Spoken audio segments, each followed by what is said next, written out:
Hello, welcome back to Otter Pop Culture. Today we're going over Will J's first official album called Perfectionist. So Will J is a LA-based singer who has a great voice, and I came across him around 2017 with his song Gangsta, and I feel like it was a complete introduction to. I saw and I was like, well, I love this kind of like theatrical stance. I love that he's talking about something serious, like something that's like something that goes against the toxic masculinity. And I also love his dancing. His dancing was like very Gene Kelly direction, and I loved every minute of it. So I was like, I'm sold. So I could pretty much just follow him as he went, and oh my god, like every single song was like something intense, something like meaningful that had a lot of sense behind it. And so I was very obsessed with him and very into him and still into him to this day. So when I saw his album come out, I was very excited. Um, some background stuff about him is that I didn't notice. I just figured this out when I was doing some research. So apparently he was part of a group, a boy band group called I Am Five, and they went on from 2012 to 2016. He came out of it in 2014 to do his own career direction. Um, but he has a whole story with himself, and I feel like this whole album talks about his whole story. Sorry, I have a tense amount of chapstick on my lips.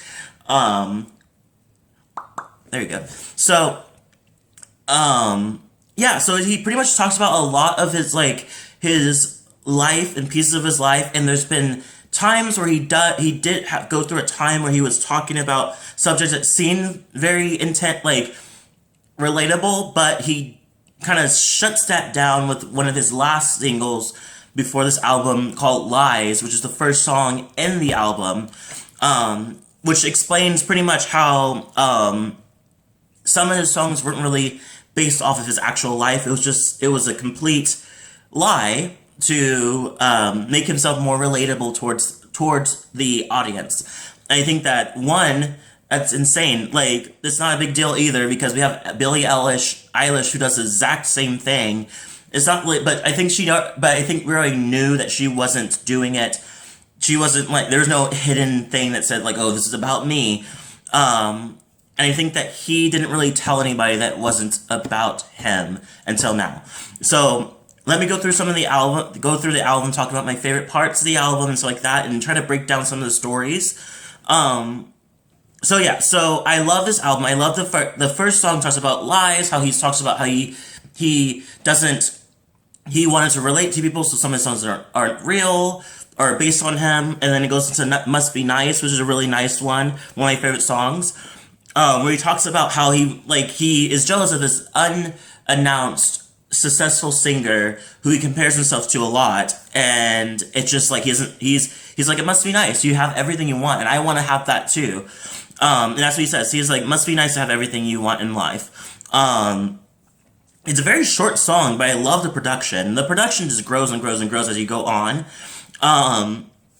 Married to Music is a really nice song. It's pretty much about him talking about the struggles between balancing a love life and his passion for music, and how in the end of it, he kind of gives into music more than a love life, saying like, if you leave me, I completely understand. I'm just very married to the music.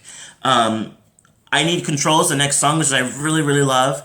I love the intense bass in the chorus is intense, and I didn't really talk about more about what it's about other than the stuff that he's upset with. But I think he has a thing with OCD. Or now thinking about it outside of it, after reading, like going through the whole album, I think it's a nod to his perfectionism of what he has. So, and one of the things he's like, not a word until I was 3. The doctors were elated, pretty much saying that he wasn't really when he came out of the womb and everything, that he didn't speak. He didn't speak for the whole time until he turned 3. I think people were like very worried, which is I would have been too. But it's very interesting to talk about that. So, and then By Now was one of my favorite songs, including one of my favorite singles, because it was the first. He kind of completely breaks down like the walls, and he's just very vulnerable, and I really like that. And this one's talking about him his disappointment and regrets about his career in the music industry. And he says, like, because I dropped out freshman year, signed a record deal, and then made an album no one will ever made an album that no one will ever hear. And I think it's something I had to look up and understand. But apparently, he dropped out in high school, from high school to become a music person because they are music artists and they loved his stuff. And so he made a whole album and everything, and it never got released. They just dropped it. The label didn't want it anymore. So it sucked. And I love Burnout. He's pretty much talking about being burnt out over this work and how he's very addicted to the work as well. So he knows that he should stop, but he keeps on going. What's another one I like? Talking to myself. I really love that one. It's really interesting. I love the topic of it. So it's pretty much talking about the idea that he gives advice.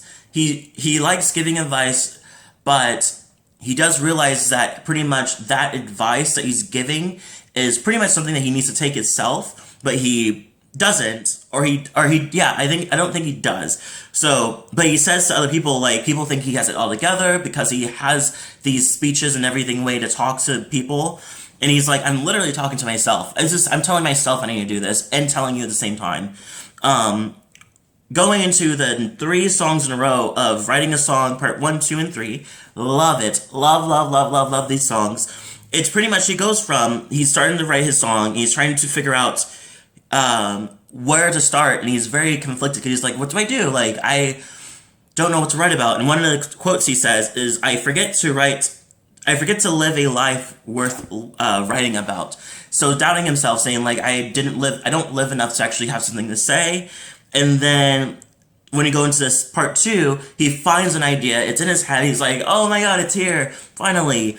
And he writes and writes and writes.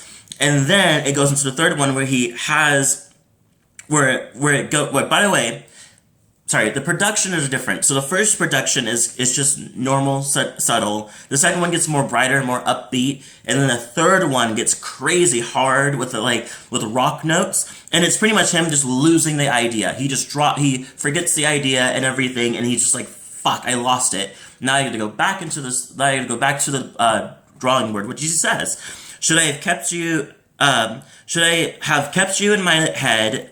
Haven't been happy since you left. The idea of writing. It's back to back to the drawing board again.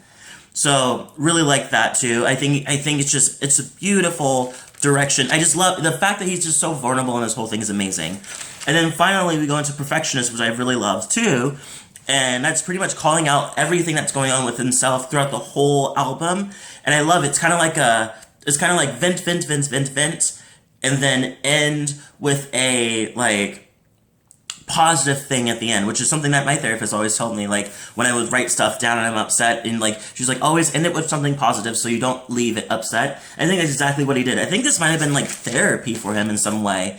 Anyway, so one of the things he says is, like, I put so much pressure on and thought that by now I'd be a diamond. And then he goes into he combines song lyrics from the other songs of the album that kind of resembles the whole Billie Eilish's Goodbye, her last song, where she kind of mixes them all together but reversed. And in the end of it, he does his positive thinking. He says, loosen up a bit. It's never been that serious. Try to have some fun with it. Don't be such a perfectionist. So, just a great ending to it. He's just telling himself, like, calm down. Like, you're gonna make it. You're gonna do fine. You're taking this way too seriously than it needs to be. And I feel like it goes through that. Like, some of the songs, like Burnout, I Don't Want to Die, was talking about a car accident, or a former classmate got hit by a car, and he's like, what if that happened to me? And I Run, which is something about him trying to get fit and try to stay fit, and so he's like obsessed with getting fit and everything, and taking off his boyish face and stuff like that. And so it's just like, it's a lot of worrying throughout the whole thing and confessing and being vulnerable, and I think that's really, really nice. And it's something I was hoping that this album would turn into, and it completely did.